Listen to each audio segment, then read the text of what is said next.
if you don't care and it's just all about the money for you, it's going to be very hard to be successful in this. But I truly care about people and their stories and whether they're coming here or leaving because they're in the military or they recently got divorced.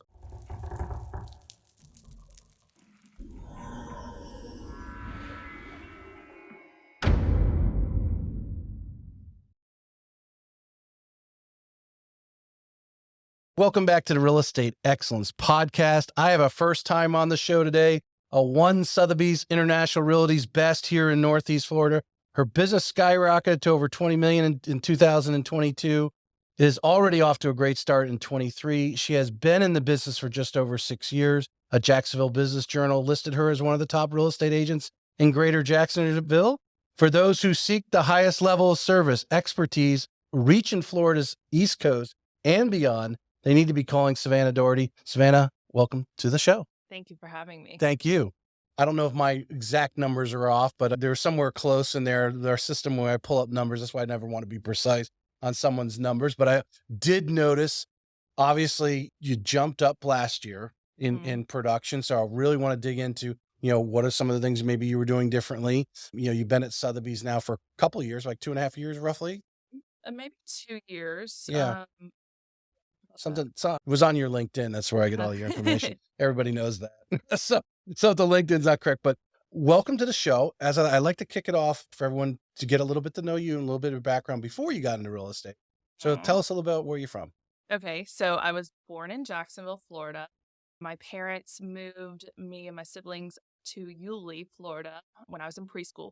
So I remember Yulee when it was just a few stoplights, have the Walmart, Target, anything like that. So I've seen over the years how much it's grown. So yeah, I'm from Yulee. I service all of Nassau County as well as Jacksonville. I'm very familiar with both because even though I live in Yulee, I still have family that lives here in Jacksonville. So I'm over here a lot. So young Savannah, you're at Yulee High. Yes. Okay. What is, they're about ready to throw you out of the nest. What was your vision at that time of what you wanted to do? So I've always been a teeth person.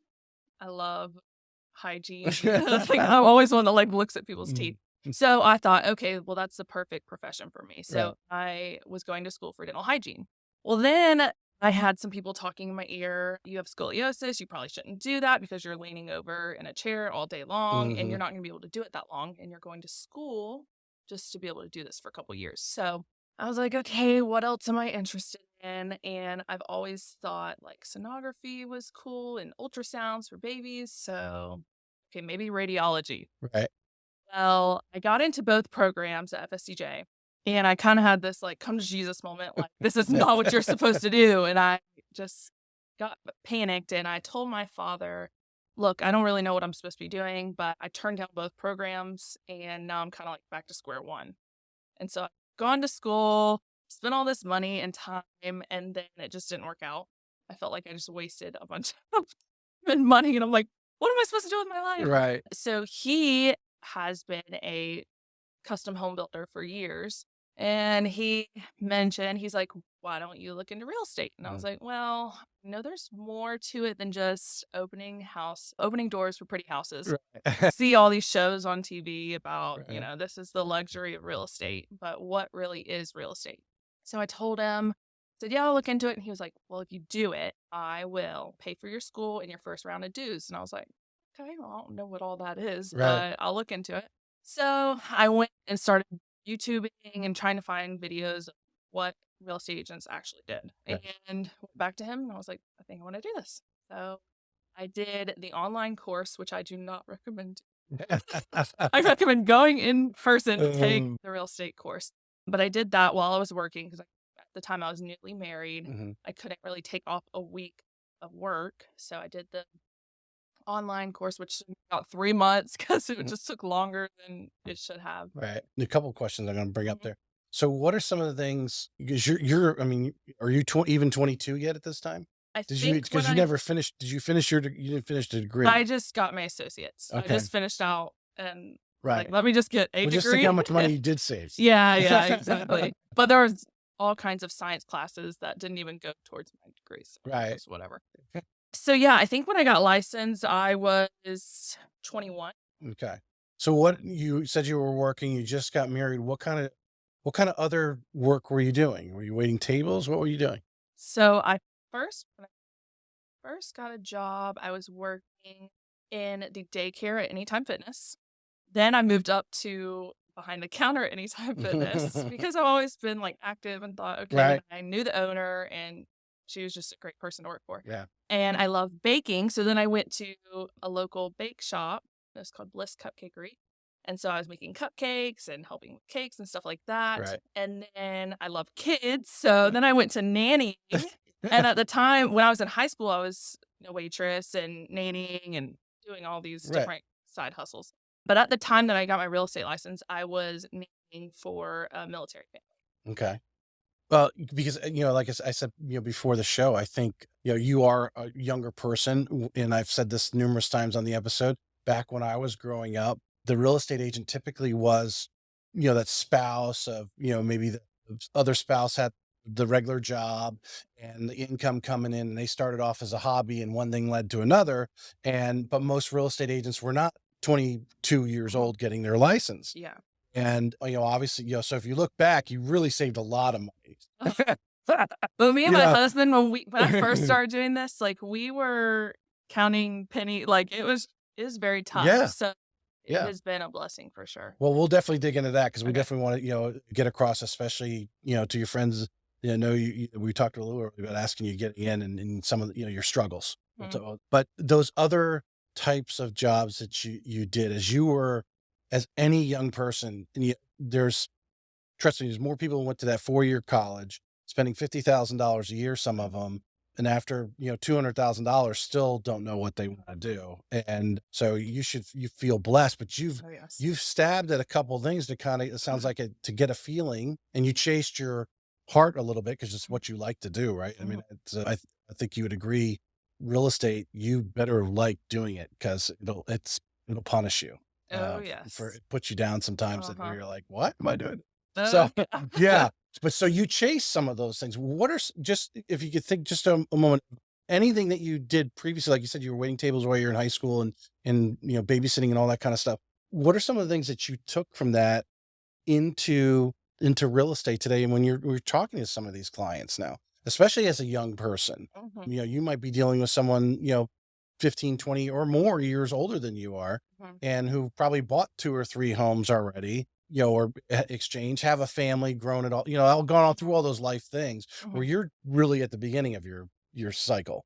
Yeah. So what are some of the things you took from those small little jobs that you think has made you a great real estate agent? Just really caring about people, and it's having those relationships, and I think it's really just this business is about people, Mhm. and if you don't care and it's just all about the money for you, it's gonna be very hard to be successful in this.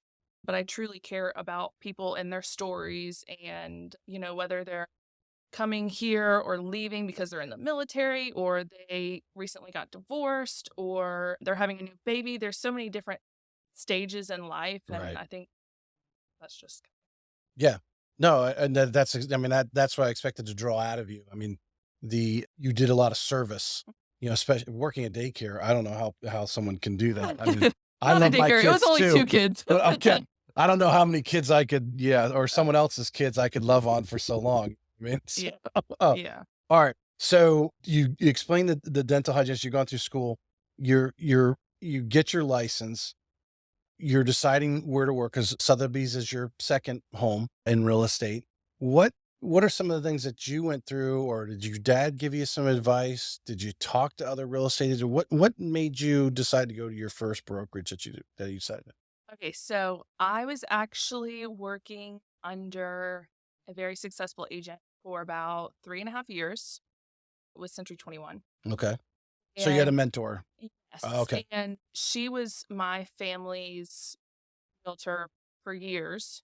I've known her since I was little. Hmm. And so whenever my dad said, here's the money for this, and this is who you need to go see, Okay. whether you work with her or you just get some tips from her, but we worked very well together. And so I had learned everything that I know from her for the last 3.5 years Hmm. before I went on my own. So that was definitely a huge part of my business. Let's. I mean, how important? I mean, you luckily had some. You knew this person. Your dad, obviously, because he's in the industry. For someone coming in, like we were talking about, your friends talking. How important is it for that new agent if they don't have that family connection, which was easy for you to make Mhm. because you knew this person and knew their success already, to find someone like that and really, if you can't be their assistant or partner or whatever, but really to bond with in the office, or maybe it could be at another brokerage, who knows, but to find someone like that to follow and learn from. It's very important. Like Marissa on my team, she's a new agent and she jumped in with me and I've been training her. And that's something I'm passionate about too, because I had that as a new agent, someone to mentor me and teach me everything to know about real estate. I'm very passionate about helping other agents do the same. You don't learn what we do in real estate school. So it's very important after you get licensed to have, whether the brokerage has good training or you jump in under somebody or on a team or what. But I always, anytime anybody asks me, you know, I want to get into real estate. What do I do? What are the first steps? And I say, after you license, you need to find a mentor, a team, or brokerage with training.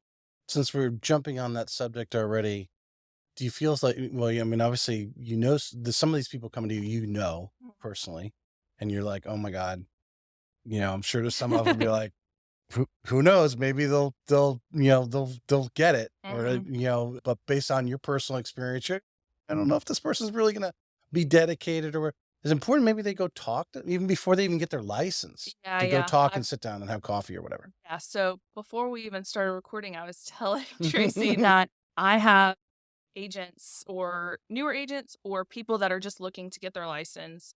They reach out to me daily, Facebook, Messenger, text, whatever it may be, just asking me, they have gotten their license or not. And if they haven't, just saying, hey, what does that look like to get my license? I always say, just go and shadow an agent for the day or for a week or whatever it may be to see if you really want to do what they do. And it's always every day it's different in this Yeah, business. yeah, So you probably need to shadow them for more than a week, honestly, yeah, to yeah. see, Right. and maybe even a couple of different agents because, like I said, it's always something different. And each real estate agent does their business differently too. So it'd be good to get different ideas from different agents shadowing. The pre-conversation, you're having that with them. I mean, I'm sure some of them you get on the phone with. There's more. Mhm. Well, maybe you do try to express it through messaging, but you get enough of these questions that do you start to ask them directly back? Why do you want to do it? Mhm. Almost like you're interviewing them Mhm. to try to punch them in the Yeah. stomach a little bit to see if they're actually going to withstand the blows. Yeah. And sometimes they can't take a phone call, so I'm on the Facebook Messenger, like, voice texting because it is a lot. Yeah. And so I'm saying, "Hey, these are some things you need to think about," or I'll ask them questions, or I don't know. Well, I mean, you had your dad a little bit and you kind of walked into it, but I've had, Christina Welch on, one of the top team leads in the area and so forth, as many others. And she said clearly on it's not HGTV. Mhm. What are some of the impressions that some of these people who are asking you about it, what is their impression, perception of the business? I've gotten all kinds of Oh, tell me, things. let's share. Well, a lot of people don't know, and I did a video about this on my social media, but a lot of people don't know how real estate agents get paid. Mm, So they think that your salary plus commission. And that's not the case. mhm. We are solely commissioned. So if we don't close on a home, we're not getting paid. And you can show buyers houses for months and Yeah. they don't even choose anything. They never close. And then you wasted all that time. Interest rates gone up and they decide they're going to wait. Yeah. Yeah. So there is a lot into that. So I make sure that people know that up front. Mhm. Oh gosh, there's so much really. Well, and the number one thing we all laugh about is they think they have time. They're like, "Oh, this is my Yeah. free. Yeah. This I can be, more free time." I guess is what Yes. how do they say? How do you address that? Well, How do I you have explain it? 2 kids, and so I think people see that as 2.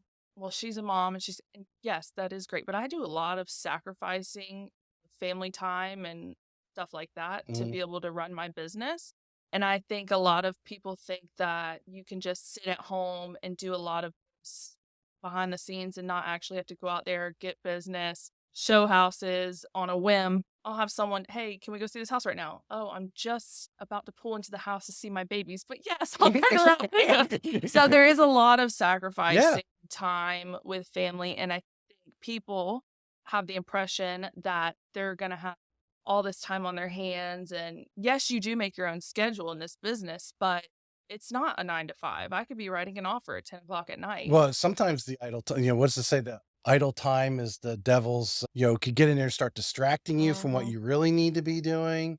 Obviously, we know prospecting is 80, 90% of what you do. I mean, you have to be bringing in the next, after you get them in. Yeah, there's things to do, but that's very minor in this, Yeah. what it takes to actually get your business up and running, which you've been spending the last 6 years and finally really, bearing, fruits of your labor. Your first, let's talk about your first 6 months, 12 months. You're mentoring under this top producer at Century 21. What are some of the things that you were like, oh, wow, I didn't realize, some aha moments that you might have Oh had, like, gosh. yeah, some things that kind So of stuff. many. Yeah. Your perception versus, and then you're actually doing it and going, oh, wow, I didn't know I had to do that. I think, like, really taking everything from contract to close and learning all of that, because like I said, in the real estate school, you don't know how to do all of that. But there's so many steps to take, whether it be a buyer and you're first starting to show homes and then you're writing offers and then you're scheduling inspections and this and that. Mhm. Listings, you're getting the listing ready. You have to have money up front to be able to put a lockbox on, a sign, order photos. There's so many things that are involved with transactions that I really had no idea really the Right. whole process. Right. And one of those things that, even before you get your license, to go Mhm, shadow mhm. someone and find out, because I think, like I said, a lot of the perception is the HGTV, you're showing the houses and so forth. You're at your first brokerage, you're with this mentor who's showing, what are some of the things, again, back to the, advising that new agent, as far as educating yourself, because even that mentor, of course, was teaching you a lot because they've Mhm, been doing it a while, as you are pouring into your team, from that standpoint. But what are some of the things you'd recommend an agent to do? They need to go out and actually set time, whether it's weekly, monthly, or so forth, to further broaden their horizon in real estate. Well, listening to podcasts is a Good great one. suggestion. Is a great one, but also finding training courses that you can do. I'm all about educating yourself because there's constantly changes in laws and practices in real estate, social media, everything's changing so fast. So I'm all about continuously educating yourself. Whenever I first got in, we would go to the Florida Realtor Convention in Orlando, and they had all kinds of vendors and stuff, but they do classes during the day. So that Right. was very helpful. And anytime I would hear about anything, whether it be at the association's office that they're holding a class, I would try to be whatever kind of training I could to Right. just get myself educated. I don't think, one of the, we revert back to that new agent. I don't think the average person realizes as well, for you to reach your, I would call your, when I look at your numbers, you reach this like tipping point. All this work you'd been doing, all of a sudden, and we'll dig into exactly what you think caused that. But you have to build up. And would you agree, or how important was it to you to gather that education, whether it was at NEFAR, whether it was at, the convention, whether it was at a loan vendor providing something, or the title company, how it built your confidence as an agent? Yeah. So when I was talking to Marissa, like I said, she works with me and she's a newer agent and she reminds me of myself when I was newer. I really didn't have that confidence. And so I kind of hid behind my mentor for 3.5 years because I was like, okay, if something happens, like she'll be there to well, when I went out on my own, we agreed we were, You cut mutual the and said, umbilical it's cord. time. It's time, Savannah. You're good to go. You don't need any more of me. Spread them wings. Yeah, I was really nervous, but I knew I had it, and I really just had to have that confidence. It really is the confidence. And being a newer agent Mhm. and being on your own, it is scary, but I felt like that definitely helped me succeed. And you may not have an answer to this part of it. I just was thinking Mhm, about, education can provide you mhm. confidence. But, sometimes you're sitting there in those classes, and then because you haven't run across that situation, you don't really actually know where it actually applies yet Mhm. until that situation, maybe title issue or something, whatever it might be. You're learning about it going, oh yeah, okay. Or the test, right? You study for the Yeah. test, like when you're supposed to renewal and all this other stuff. Well, you don't really, okay, until it's time to renew, oh God, yeah, Yeah, I yeah. learned that when I studied for the test. But the same thing when you're learning, you're sitting in there in those classes at NEFAR or whatever. What are some, are there other things that you did to, especially when you launched over on your own? And I'm sure there was this, moment where you took this deep breath going, Mhm. hey, tomorrow I'm on my own. Mhm. Where you have learned over 6 years that your presentation, being in front of a new buyer or seller, that confidence that, hey, yeah, I'm sub 30 years old, but I know what I'm doing. I've been doing Mhm. this a while, and I probably know more than others. What are some other things that you did personally to, give yourself the Practice. I know it's uh, weird and people no, say that's a very like, good answer though. to like look at yourself in the mirror and like practicing. But also like with my listing presentations, I would go over them and study. And before a listing, I would know what has sold in the community. So when they're asking me, I am the expert. I You act like know. you sold it. Yeah. Yeah. So it's just really educating yourself and Do you use scripts on anything you do, or I mean, I know you've probably seen them, but yeah, I mean, most people shy away from them. yeah, no, I But don't. what you practice, it sounds like you practice your own. You Yeah, created your yeah. own, Yeah. because if you're willing to stand in front of a mirror and Mm, do those things, but that's very wise advice, even for some of these people who've come out of corporate America and they're 45 years old, getting into real estate. mhm. They're going into a business they don't know anything about. Yeah, You or know, grabbing a family member and saying, "Hey, can I like your a role, customer and just yeah. your role play?" Yeah. Yeah, yeah. This is when I made that statement and made me think of a question, but then I was oftentimes it flew off of me. Maybe we'll come back. Tell us some of the things that your mentor, showed you that, I know some of the things you've probably made your own, Mhm. but there's some things that they told you you're doing still today exactly what they taught you. What are some of those core things? To always stay in touch with your sphere and your past customers. She was very, very good about sending cards or if someone sent a referral, sending them a thank you card with a little gift card in it for all the holidays, doing little pop buys or gifts, mailing them, whatever it may be. And so that's what I've taken really into my business and kind of jumping ahead from my success. I feel like it's because I have constantly stayed in touch with my past customers and my sphere. I don't have this on here, but that brings up the obvious question in talking to other agents, your CRM. Mhm. What do you grade yourself on your keeping that up to date? Because obviously what Uh-huh. you're talking about is Yeah. core. And some agents, like, they do go through these periods of times, and if they're still an agent, then realize, oh, how important that is. Mhm. The Our guest speaker at RE Bar Camp this year, when I had her on, Marky Lemons, yeah, name came there to me. She says she tries to add 8 people to her CRM every day. Oh, wow. So I imagine, roughly 5 days, at least 35, 40 people a week she's Mhm. adding there to whatever campaign she's making, because she realized what you're talking about, Mhm. saying that. What are some creative ways that you, and now you've been 6 years in the business, you basically grew up in Yulee, you Mhm. went to Yulee High School, so people know who you are. What are some ways that you stay top of mind? Because we know some of these people are not buying and selling today. It might be 3 or 4 years, but Yeah. how does Savannah stay top? Stay top of mind by drum roll social media. I feel like because I still have people to this day. I see you all the time. Oh, I loved your picture. Oh, I loved your video on social media. It's our on Instagram or Mhm. Facebook. And it's just really staying in front of them with these posts, whether it be a personal about me or about the team or my favorite spots in Jacksonville or Amelia Island, not just doing, just sold, just listed, which is great, but making it more personable.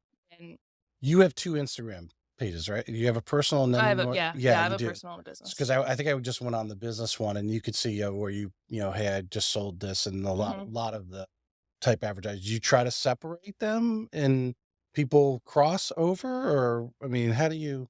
my pages separate them? Yeah, because I mean, it appeared, at least, I Mhm. didn't like scroll all the way down when we first Mhm. started the page, but it appears your business page was a lot of business. Yes. I'm Yeah. listing this house, I'm selling that house, and was recognized for this. Maybe there's a Mhm. picture there of one of you and your team or something like that Mhm. doing something. But there, I would imagine there was more the personal photos of you and your kids and husband Yes. on the other I page. like to keep it separated. Why do you feel that way? Because different agents Um, have different opinions. Just yeah. no one, I don't think anyone, there is an exact science to it, although some people think Yeah, there is. no.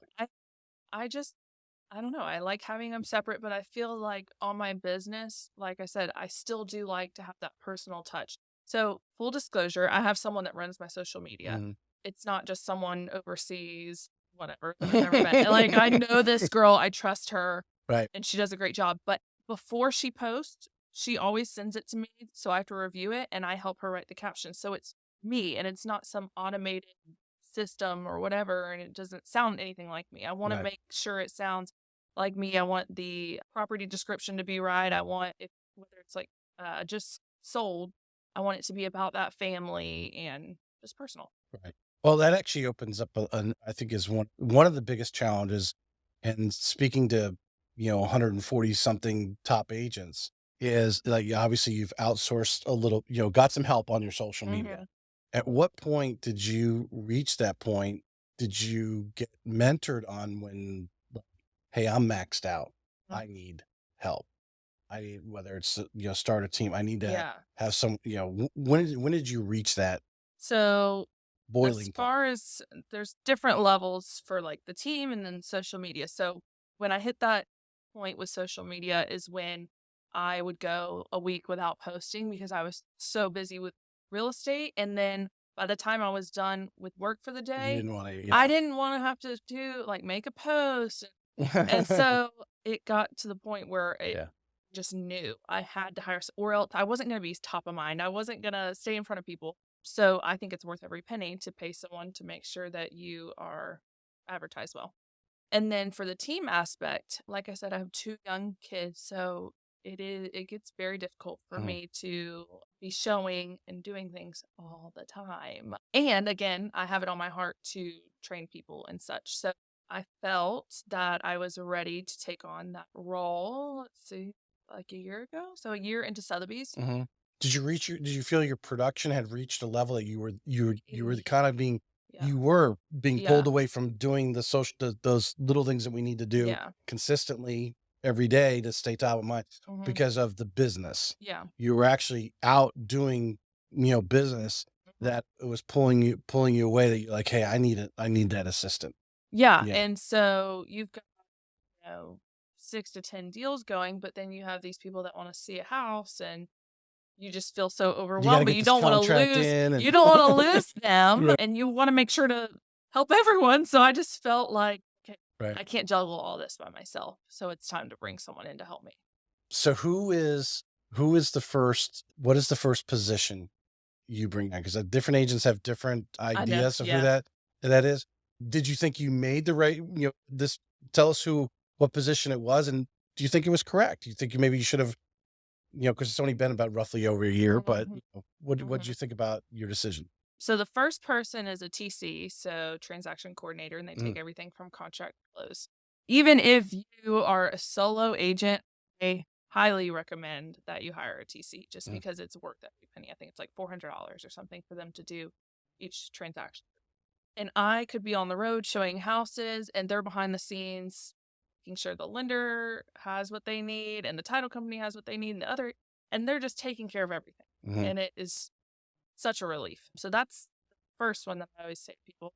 And then I hear a little bit of, an admin or Assistant, yeah, that's yeah, yeah. or a Kim Knapp licensed says an agent, assistant or for me it was a licensed agent first. to be you need them licensed to what kind of things were they taking off your plate? A little bit of both. So sometimes it's more of a buyer's agent, but for me it was kind of help me with whatever you can. Mhm. Now Marissa's role is she pretty much handles buyers. I'm more listing side, but it varies. Like if the buyer specifically to work with me, then I might have her take over a little bit of the listing sides too. And just so she Right. can get experience Experience on on both all of sides. it. Yeah. Yeah. Yeah. Yeah. Looking back, that worked for you. Mhm. You feel you wouldn't change. No. And I am a big person on like everything happens for a reason. And Yes, sir. so, I don't think anything, I don't know. I wouldn't want anything to change because I feel like my business has been successful. So I wouldn't okay with it. All right. So directly circle back to our original discussion and things you've learned in 6 years. Someone listening to the show right now that new agents just got their license. What are a few things that you're telling them? Hey, this is what you need to do this next 30 days. Going back, finding a mentor or team to jump in with and learn everything they know. Another thing that I did that I always recommend for newer agents, and my company is big on this, is the ninja selling. We did this, I think it was like a 4-day training, Mhm. and then you get licensed as a ninja. There are some really Doesn't good mean you get tips paid in that. anymore. No, you don't. But there are so many good tips that Right. if you take what they've taught you and implement them into your business, you're going to succeed. They're they're very good tips. So Is that like an online the ninja thing, or is that somewhere you can go to that? Where do they do the ninja? there's a book, and I think there's a few tools that you can do more like on your own. But I don't know. My company just set it up and had the lady in there. We just paid the money and showed up. Right. Right. You had enough people to take it, Mm-hmm, mm-hmm. and they came to you. Okay, so we've got Mentor, mentor. ninja training. Okay. And then let's just say again, educating yourself with podcasts or YouTube. I mean, that's what I did. Right. I just went and even on social media, I'll find these successful agents and I'll kind of just scroll, see what are y'all Mhm. doing? What are you doing in your business? Well, there's no doubt. Anyone listening, you can go on YouTube. I had Loyola Velasquez. She's with Real. Hmm. She's big on. I'm trying to think of the other young lady. You remind me a lot of her because you guys look alike. She's down in South Florida. She actually has an Australian accent, which is kind of, or I think she might be British actually. So Hmm. one half dozen other there. But anyway, they're big on. They do a lot of reels. So they're giving you those quick tip hits, but then they also, I think Lola records her whole, because she started just dialing and she actually recorded herself like calling Fizbos or something like that. So that there's those Yeah. videos that are on there See, I'm to not the get. best at the whole cold calling, but I did think of something else while you were talking Yeah. about that. The last one would be to reach out to your friends, family, people you went to school with, whatever, maybe let them know that you recently got licensed and this is the company you're with and you're so excited and just brand yourself. Great point. And it's great because you're a young person and they sometimes you have to understand, because even if you're older and you change into careers like this, your friends and family, some of them will immediately like, oh yeah, my father's looking to sell, or we're looking to sell. We're going to use you. Mhm. They might be your first deal and they're proud to be your first deal. There's others that are going to sit back and wait. Oh, I went through that. Yeah. I Tell went us a through little about that. Tell that. us a little about the friends and the family experience. So it happened to me. It happens to all of us. I tell people Yeah. all the time. I mean, I have newer agents like, yeah, my friend used this person instead because they've, and I'm like, Mm. okay. I mean, first 2 years that I was in business, I'd say it was pretty slow. I was helping her a lot, Right. but I had close friends use an agent that they had used in the past, or Mom used. yeah, Yeah. and so it happens. But I mean, are you I don't seeing? want to say anything about it. Well, I know, but it's natural, and they Yeah. shouldn't feel too bad. I mean, you feel bad a little because you're like, "Oh, I wish I had that deal," but you have to take the learning side of it, right? The Yeah. gap and the gain, right?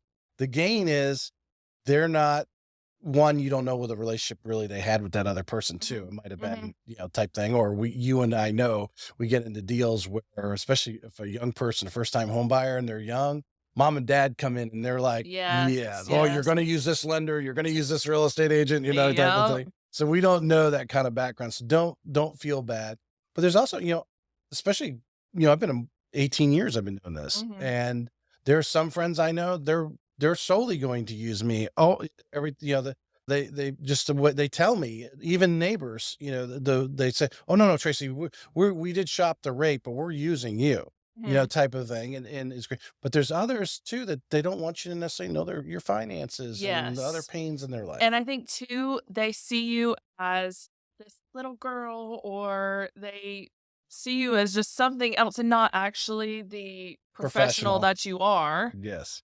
And so really for me, it was like it fueled a fire in me to like prove to you that I am who I say I am. I am this I'm professional. going to ask this question like a lawyer because I think I know the answer to it. How, obviously in a polite way, you're not like taunting them in their Mhm. face, but what are you doing to show them I've been doing this 6 years and I know what I'm doing? I honestly think it's just by the success. I mean, seeing that the sales or my post on social media, it's like, wow, okay, she is a top producer. She is doing this. She actually knows what she's doing. Yeah. Yeah. I mean, that's the perfect great way to get across to your friends and Mhm. family. I went on your YouTube and there was a couple videos you were talking about the vacant lot because I'd never heard you speak before. So, so I want to say, well, how does she present herself? Mhm. And, you were dressed nice and you were in front of that lot and you were explaining it.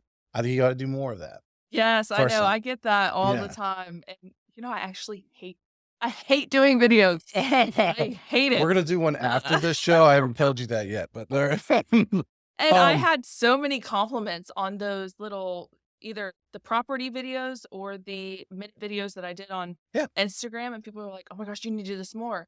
yeah. And I'm like, "Oh, I do know."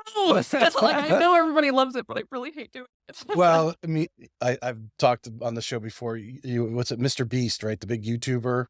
He says, commit to shooting 100 videos. Shoot, and because Mel, like you said, you're nervous. Mhm, You're nervous coming on here, but hopefully you're a little more relaxed now. We're just having a mhm. conversation. But when you just realize that those people that are watching you, for the most part, those are all the people who love you already. Yeah. So it doesn't matter if Mhm. you stumble or stutter or Yeah. mispronounce a word. And I did those takes quite a few times. When people are like, "Oh my gosh, I don't know how you do those stories or those reels." I'm like, "Y'all don't know, but I did that take like 20 times. It is not a first take." Oh, you got the perfectionist going on. Yes. Hey folks, this episode was produced by Streamline Media, the #1 media company for helping brands generate content that converts. I knew I wanted to start a podcast to reach more people and bring value to the world, but I did not have the time or the knowledge. Streamline Media became my secret weapon to building my show. They handle all my back-end work, production, and strategies to keep my show going strong. If you're in the real estate business and looking to make content that generates more leads and brings in more revenue, check out the Streamline Media link in the show notes and discover how partnering up can supercharge your path to real estate excellence.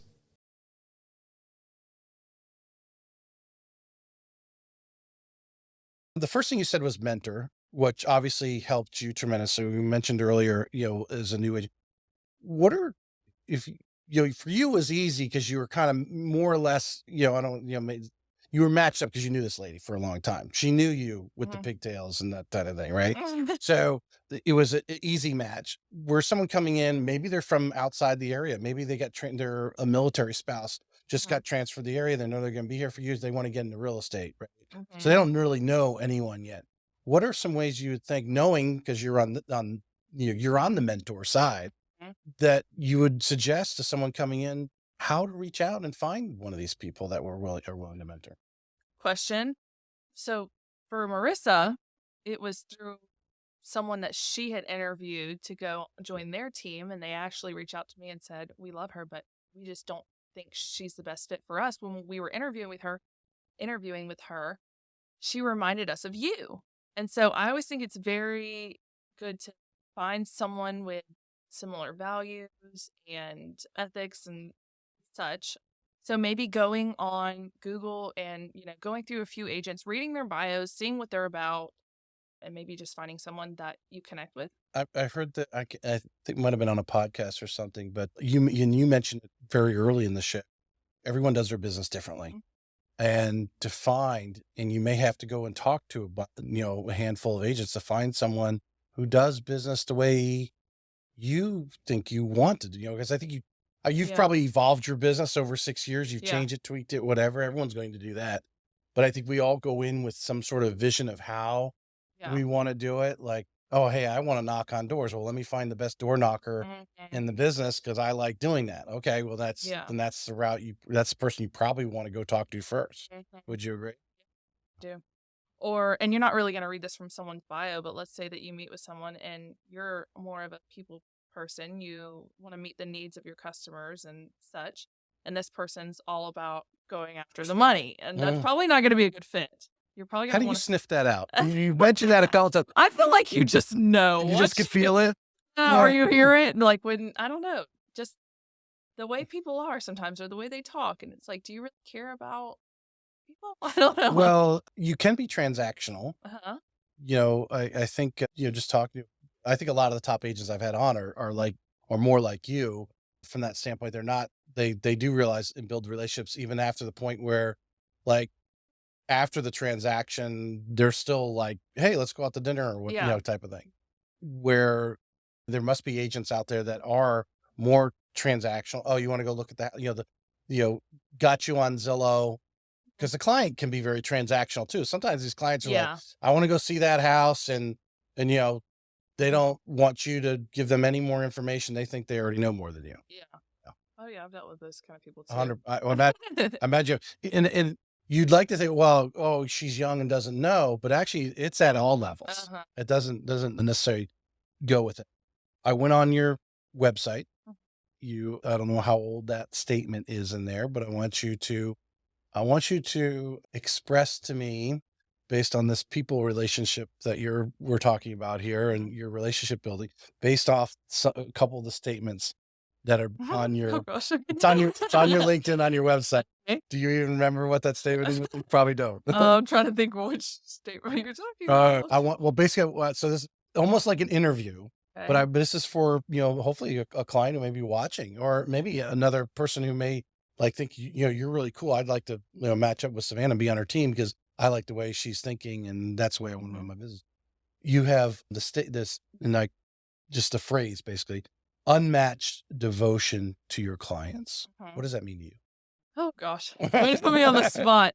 Like I said, I am just a people person. I really truly care about people and what they're going through. And so, giving my all in a transaction, giving my all to the customers and meeting whatever needs is Give us some, because so, all right, a customer is referred to you. uh-huh. Okay.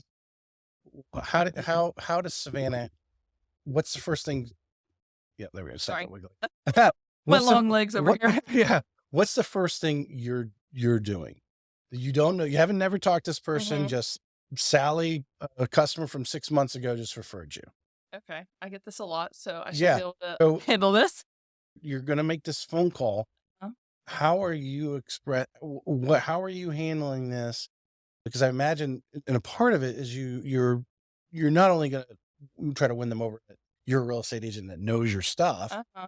but you're a little different. You're gonna have this I'll tell you, unmatched normally devotion. when I have people that are referred to me by others, they don't I think they just trust who referred them. They don't ask me a lot of questions. Really, it's Right. me asking the questions and what are your needs? What can I do to help you? Where are you looking?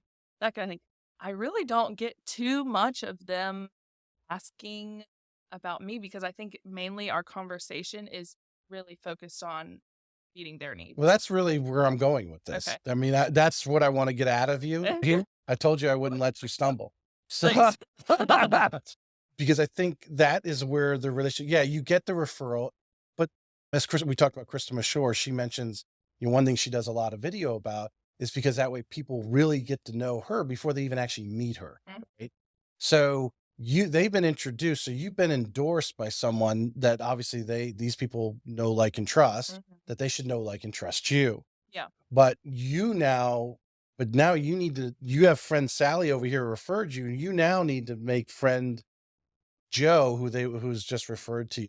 Uh-huh. What are some of the, that initial conversation? Do you, do you like to do it over the phone, or do you try to meet face to face? What are some of your best practices do you think work best? The initial is over the phone because I wanna as soon as they get referred, I wanna make contact immediately and not Oh, I haven't heard from her. Let me go reach out to somebody else. Exactly. And if they're local, then we go ahead and set up a time to meet in person. If they're not, then normally they're fine with phone calls. Some people want to do a Zoom or a FaceTime or whatever, and that's kind of how it goes. What are think are some, imagine you've done enough times now, because the one thing I really liked about your numbers too is your volume went up, but it was your average transaction, you probably know the exact number, is probably about 400,000. Is that about right? Somewhere in that area? Mhm. Yeah. So you've had a lot of at bats to get there with that price point. What are some key questions other than how many bedrooms you want? Do you think you need, what do you think, what are some kind of personal questions you use to poke and try to draw more information out of them? Normally, do they have kids? Because you need to know what school, like the district they want to be in. Mhm. If they want to be close to the beach, if they want to be closer to So are you airports, asking malls. them, you dig into like, hey, what are your hobbies? What do you like to Yeah. do? What do you guys Yep. normally If do they on the like to weekend? golf, then I kind of narrow it down to the golfing communities. Right, right. The next statement you had on there, or a little phrase, best service in Savannah's Am I eyes. biased? Everyone can say that, right? Everyone can say, I'm going to give you the best service. Yeah. What have you found based on your customers' reaction? Because you built these relationships. Imagine they're giving you some referrals and so reviews type of thing.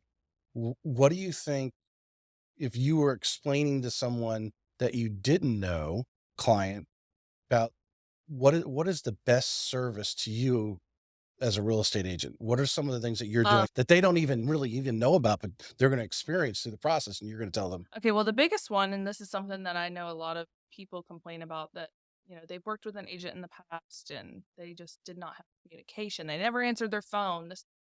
I'm constantly answering my phone. If I don't, I'll call you right back. Hang Right. up the phone, call them back. Just staying in touch. And if I have their property listed and, it's in a few days, I'm constantly giving them updates so they don't feel like they're in the dark. They never hear from me. I listed their house and I walked away. Right. I constantly Because have people go communication. through that. Yeah. Yeah. Mhm. 100%. I think that's the biggest thing because when I first started, that was the biggest complaint that I heard, not me, but from other people. And that's what they experienced. I don't want to be like that. Mhm. I want to make sure that I'm answering my phone and don't for any reason that I'm sending them a message. I'll call you right back and I get back to it. Well, I think that's I hear that from, when I go out as a loan officer and talk to real estate agents, that's like, and I'm like, they don't pick up their phone? No, I What? had a I lady, don't. I had the weirdest call. I had the weirdest call. So I was actually at Landmark Title and I was just sitting there chatting with some friends in there. And my phone rings and I'm like, I don't know this number and we're in the middle of a conversation. Should I get this? So I walk out and I was like, just knew. Okay, you need to answer your Yeah. phone. So I was like, hold on, guys.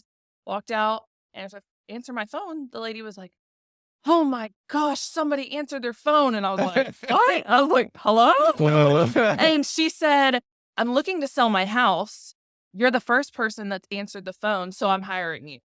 And I was like, what? You didn't even interview. She just said, no, I'm serious. Come to my Right. house. We'll get it started. But you're the only one that answered. I've called Right. a couple of people in front of you. I'm like, oh my gosh, Yeah. that's how easy it is. Yeah. Yeah. That does blow my mind because, I mean, think about that. Oh, if I don't answer, because what went through your mind is, this could be a telemarketer, and I Mm-hmm. just gonna say, "Hey, I don't, Oh, we get great, spam appreciate calls you, but I'm," all day yeah, all long. day long. And then in this case, that is your win. So you might go another 20 or 30 before another one of those type calls comes along. I know. But it's gonna go through your mind to remember, oh, when I remember that one I answered and she said, "Come right over, let's list the house." I Mhm. mean, every time I try to explain to people I don't understand it because, if you're calling me at 8 o'clock in the evening, it's not to shoot the bull. You're calling me because there's a transaction. Yeah, we might be Mhm. sitting here watching TV, but I would rather go make the money and take my kids to Disney World than sit there on the couch and say, "Call me tomorrow morning." Yeah. Because you're calling for a reason, Mhm. something of urgency, or there's some stress out there. Obviously, Mhm. this lady sounded like she was probably going through a little bit of stress that she wanted to find someone right away. She just wanted to get this knocked out, get it listed, and move on. And you're the one who answered with a sense of urgency, Yeah. right? Yeah. Fights for them throughout. Okay. So I can give you maybe some examples. Yes, So good. real estate is hard. And like I said, it's always something different. But you need a person that's going to be advocating for you, representing you, and doing everything they can through the process to have your best interests. And that's what I do, really, because there's always situations that come up during a transaction, and the customers might not even know, but I'm behind the scenes putting out fires so they don't have to deal Right. Right. I think that, I had Britt on with Landmark Title with it. I love her. yeah. And being in the lending side, talking to title companies, so we get whoever you guys choose, Mhm. you know, whoever chooses the title company, Yeah. we do have to deal with whoever it is. And for years, there was only, Landmark, Action Title down in St. Augustine, maybe one other that I would, if I was in control, if I had to refinance and had control, I'm trying to guide my customer to one of those three Mhm. because I know the sense of urgency. They answer their phone Yeah. type of thing. They answer their email quickly and get back so I can move on to what I need to do and get documents out and so forth. But I think a lot of people don't realize, Landmark puts out a lot of, those title companies put out good title companies put out a lot of fires Mhm. that you and I don't even ever hear about it. It comes up and they're like, well, we're the only ones that can solve it. And they solve it and they don't even tell us it wasn't even there, Yeah. type Yeah. of thing. Those are the ones, that you love. Talk about the importance though, the communication, the importance of sometimes you have to make a phone call that doesn't have good information. How important is it though to have that sense of urgency and make, bite, what do they call it? Eat the frog, right? That way. Yeah. Yes, yes. And sometimes I'll be with my family and I'm like, I just tell my husband, like, give me a minute. I've got to handle this right now. Yeah. Like I've just got to Be step done with it. outside, make this phone call, get it over with because the longer you wait, the harder it's going to be and it is tough.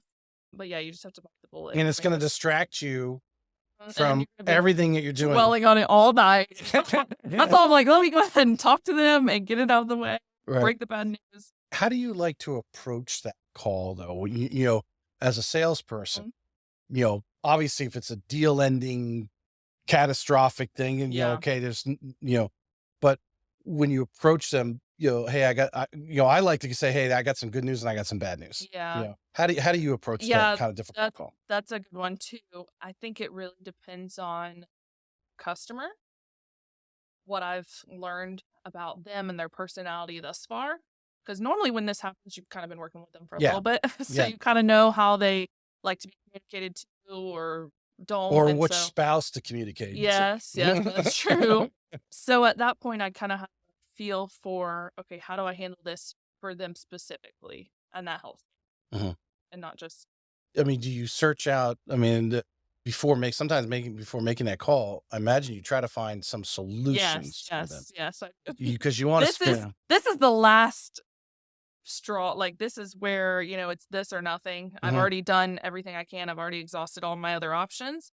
And if I'm making this phone call, it's because there's nothing else I can do. And I'll let Right, them know that, like, right. look, we've tried to do this, this, this, or we've tried to make the deal work and it's just not this is And that expresses a little bit of your professionalism, your experience, because you're obviously dwelling on past deals of what did you do in a past deal? Or maybe you called your mentor and said, hey, this is a situation I got. What can I do? And they Mhm. give you the dead roads and the options that you Yeah. have. Well, And now it's more so I call my broker. I want to make sure that there's nothing else, yeah, right? And so they're very, very helpful as well. that's every agent should be doing. Everyone in sales should be doing because there's some things you may not come to your mind right away Mhm. because you get that bad news and you're like, okay, I got to call my client, and this is like within a few minutes. Mhm. And you're like, how am I going to handle that? Well, let me make a couple phone calls Yeah. to see if there's a solution. So when I call the customer and say, Yeah. because you don't want to call them and say, this thing just came off the tracks. So I'll give you an example. We almost had a deal fall through like 2 weeks ago. And if we didn't close on this house, sellers couldn't close on their new house they were Big, purchasing. big chain of events. So, Yeah. and they had already moved out of the house and we were supposed to close the next day.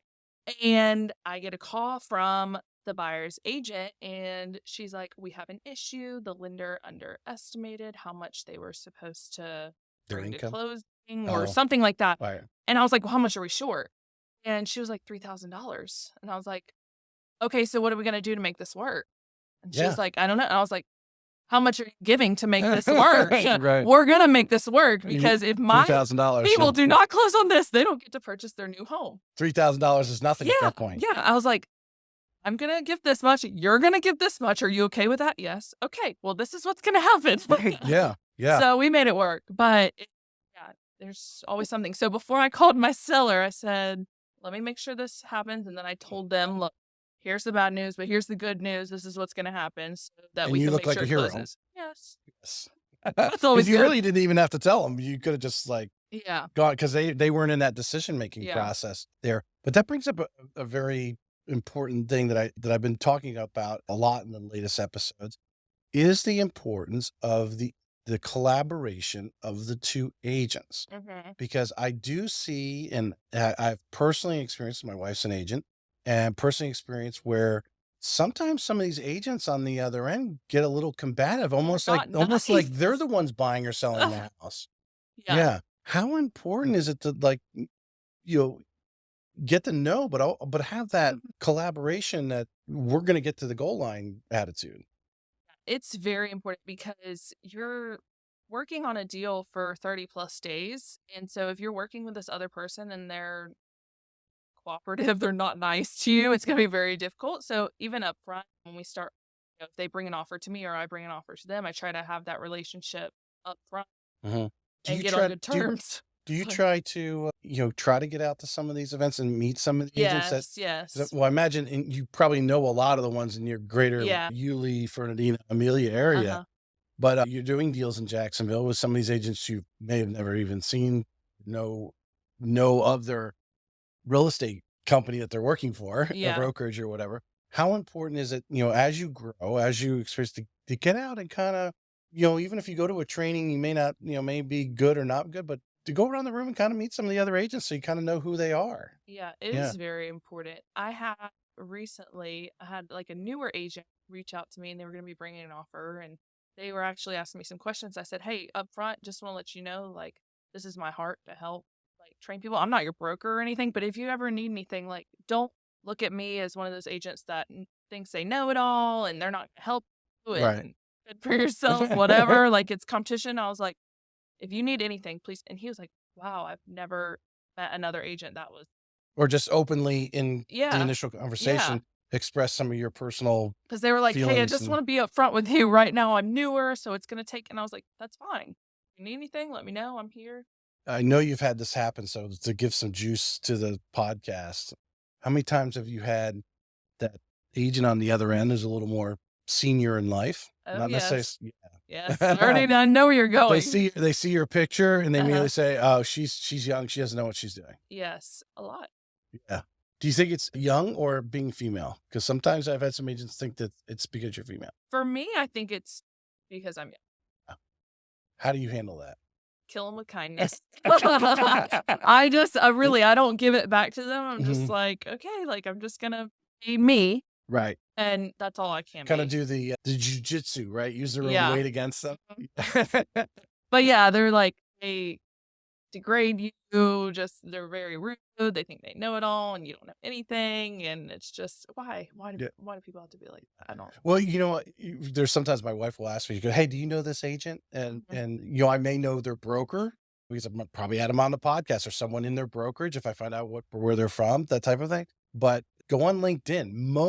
Not all, but it will give you an idea. Like, I mean, obviously, I go on LinkedIn. I saw you. Hey, you've been, it was February 2017, if I remember correctly, right? That Unlicensed. Yes, that's yeah. when I started. Yeah. I got So licensed you immediately start to, in the loan world, you can go on the National Mortgage Licensing Service, NMLS, Consumer Access, and you can pull up any mortgage loan officer, and it will tell you, if you click on their they have a last 10 jobs or something, or 10 years job, and it'll tell you, what their experience is. Yeah. Did they start last month, or have they been doing this? I bet if they looked at mine, they'd be like, "Oh yeah, no."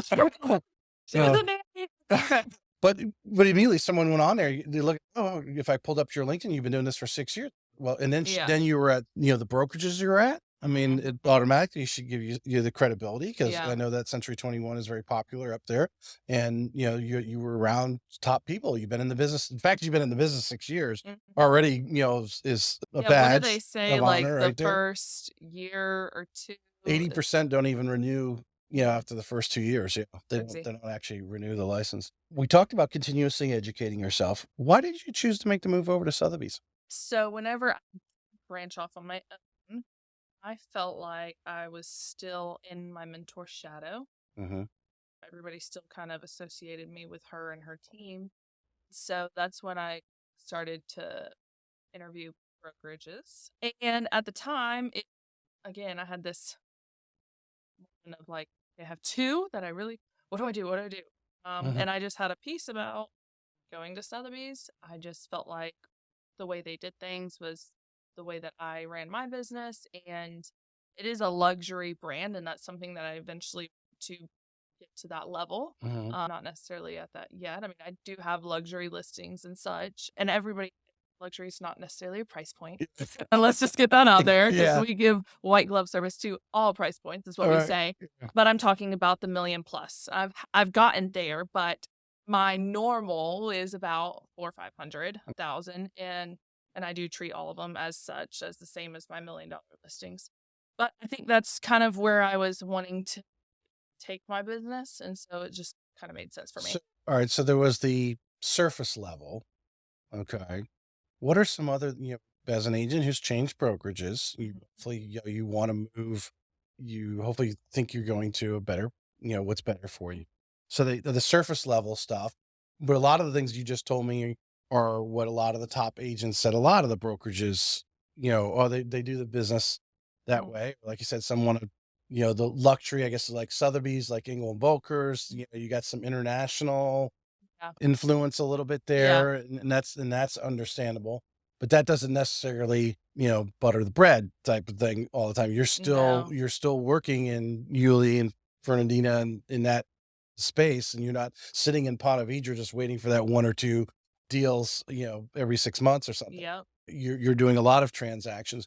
What are some of the things internally that you saw a difference of? And obviously maybe in your opinion, was an improvement? Was it their technology, their training? What the broker? I don't know. What So are they're some of those not things? necessarily known for training because normally they hire agents that are ex- pretty established, Right. experienced. So I wouldn't say that. They have a marketing team, which was a big thing for me, and their marketing is just top notch in general. Hmm. The people, I really like the people, the broker. I just feel like, Does he answer or she answer the phone when you call? yes, Yeah, yes, because that's yes, important, isn't it? yes. Yeah. I feel like for each person, it's whatever best fits them. So, like, if Sotheby's was a good fit for me, it might not be for somebody else, but I feel like you just have to interview and figure out what's the best fit for you. Right. How important is that in a real estate agent's career? It sounds like you were matched up with a good mentor. You were there for 3 years. That was great for you. Now you moved to the Sotheby's. You're comfortable there. You felt you're still in the movement of a upward trajectory. Knowing what I know and the agents that I've talked to, there's some that will have told you they basically one of their wrong steps, and obviously they can only blame themselves, was really Mhm. not actually going to that brokerage that matched with them. Yeah. Like you said, you kind of felt they did business the way you want to do Mhm. business. How important is it for an agent in their success as an agent to find the brokerage that does match up, like, and all the things that you've mentioned throughout the show, ethics and, integrity, sense of urgency, answering the phone. How important is to find that to really Oh, move your business? very. And it's very stressful during that decision making time because if you make the wrong choice, it could possibly affect your Business. Yeah. business. I mean, your sales and all of that. I think it's very, very important. I want we, as I mentioned, business made me think, and it's sort of part of this next question, but I'm going to reword it. A lot of the people you say that contact you a lot about real estate, how many people understand that they're actually self-employed and what that actually means? Not a lot. I have to explain to them you're hanging your license brokerage, but yes, you are self employed. You have to pay taxes. They're not And calling you at 9 o'clock because you didn't show up to the sales meeting. yeah, Yeah. I mean, and I think that's a plus for people. They're like, oh, I don't have to go to the office. I don't have to do this and that. But there's the other side of things that people don't see about running your own business and what that entails. Mhm. I know some people think when they first go to do their taxes the first time is what cuts a lot of agents out. Yeah. Yeah, because they get that Crazy. check and they've spent it all, type of thing. Maybe, well, you can go on payment plans with the IRS. Yeah. So that's a big thing that I tell people. I'm telling you, it's always something. Mhm, When I say for people that are looking to get their license to go ahead, I'm a big a big believer on like savings. And so I say, have a specific savings for your business because once you get licensed, you've got all the startup fees. Like mhm, you're getting your association, your dues, your lockboxes, signs, marketing a listing if you get one right away, and all of these things that mhm. go with it. Well, you're not So counting insurance yet. And then do you want to actually, you have to start thinking at some point, might not be right away, but at some point you start making money, you gotta start putting away for some yeah, and that was investment my fund. next thing Yeah. was every time, and I tell Marissa this, I'm like, every time we get paid, I I like to separate accounts. So like I will transfer from my check immediately. I'll put whatever percentage into this specific account, so I don't touch it, and Mhm. that's my tax account. Yeah. Yeah. And people don't do that. They just get paid. They're like, "What?" Yeah. I'm like, The "No, wait, the new car rolls out and yes, they put money away for taxes, please." we were just talking a little bit about the brokerage and your change. For you personally, as a real estate agent, I imagine other real estate agents will feel the same way. Others have different needs. What do you think is the most important thing or value? Because that's the brokers that you've worked for, your mentor gave you great value, right? That's why you went there, or you perceived value is why you went to Sotheby's, and obviously you've been there a year. So I assume hopefully things are working out and they're pouring the value you thought or giving you more value. You didn't even know it was there. But what do you think is the one of the most important things the brokers need to be doing if you were, if they came down and at you? Because I think, and the reason why I asked this question, because I think a lot of brokers miss the boat. There's some very successful brokers, and there's some brokers who are just they're just a broker because they own the sign. You know what I mean? Mhm. And what is very important as you as a real estate agent that you want from the broker? If you were to narrow it down, I mean, there's a lot of other things like technology and all this other good stuff. What Mhm. is really the number one thing? For me, and I've been blessed by the last two. I mean, Jeff Chiffon, who's my broker now, and Bobby Ferrero was my broker previously since Mhm. 2021, and they've both been just there from basically like I'm a daughter, taking me in, answer the phone, give any advice. If I ever need anything, they're there. So you That has felt been the they always best had for your me. back. Yes, That's for what I'm hearing. sure. Yeah. And like you were saying, I mean, just answering the phone and helping with a question is huge because some brokers you can't get a hold. Right. You're trying You to don't even work know where they're at. you're trying to work a deal, you're negotiating back and forth. There is a little bit of sense of urgency because you're trying to Uh-huh. close the deal, but you need a little advice that, hey, how should I approach Mhm. this situation? And you need someone to answer the phone Yeah. and take that stress off you a little bit. 100%. I'm going to close with this question, unless you have anything else you want to add. If you want to tell anybody more about you, I'm gonna close with this one. Why are you the best real estate agent, especially to be working in Fernandina, Amelia, Nassau County? That's obviously primarily where, I mean, we know you could be great everywhere, but obviously we know your heart of your business is there. Why should someone choose Savannah? Why are you the best agent to work for in the area? Work Well, with. number one, I know the area like the back of my hand. I grew up on the back roads of Yulee and Fernandina. I mean, And some of them are that's where paved I've now. been. Yes. Now they're paved and now we've got 3 lanes. So I know it very well. Also, why you should work with Savannah is because I do have people's best interests at heart and I really do care about people and I love what I do. I love this business and I brings me joy to see people whether get in a house or move out and move on to their next steps. Excellent. Well, hopefully through the show, if those who've watched or listened, I mean, they see your passion. I mean, I mean, in 6 years and, I think it really, I've had a lot of young people on the show, top agents, and it just inspires me. I'm actually jealous of it because my life really didn't start getting really till I met my wife and I was in my young 30s. And to see how far, you've come, you've evolved, you've, real estate is not easy. There's people that are, you get no, you get, you use the friends and family thing that we talked about. That can be very discouraging and might break people. You got to have tough skin in this business for sure.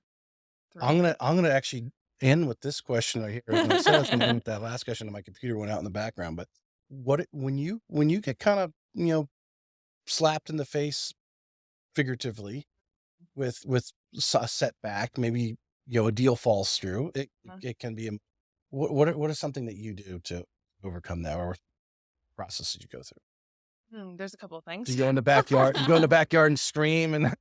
I'm really into the gym right now, so sometimes if I need to get some like anger out or aggression, I'll go to the gym. Right. But really, just okay, what's next?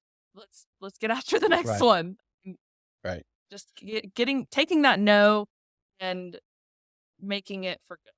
Like obviously it didn't happen for a reason. So what's next? You went right back to where I was going. You said that earlier, and what happens to a reason? Is that something is your mentor? Because obviously they had at bats when you were just getting started. You didn't know, like all of a sudden you get a setback. You're like, oh my God, that was my deal this month. I was really hoping to do that because we wanted to go away for the Oh, yeah. Labor Day weekend or whatever it was. And you get that setback when you're like, because that's the one thing I'm sure you found out is don't count the money until it's actually in your checking account. Yes. Yeah. Is that something your mentor or I'm sure your mentor told you? No, No, did that's not. all me. You've learned over time that, hey, because like you said, you might be sitting there at Landmark Title. You just closed a deal. You have nothing else in your pipeline. You're like, oh my God, I don't have anything else in process right now. And all of a sudden the phone rings and that knowing that can happen at any moment. Yeah. Anything you'd like to add? No, just thank you for having me. I appreciate it. It was a great conversation. Very honored. Thank you. Thank you.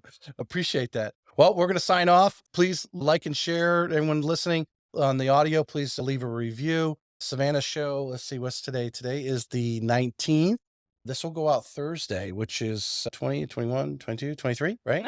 Is that right? Something like that. We'll go the podcast there, but obviously everyone who's watched it on Facebook is got it. And then you'll see the reels follow next week out on the social media campaigns, but I appreciate you coming on. Thank you so much. Thank you.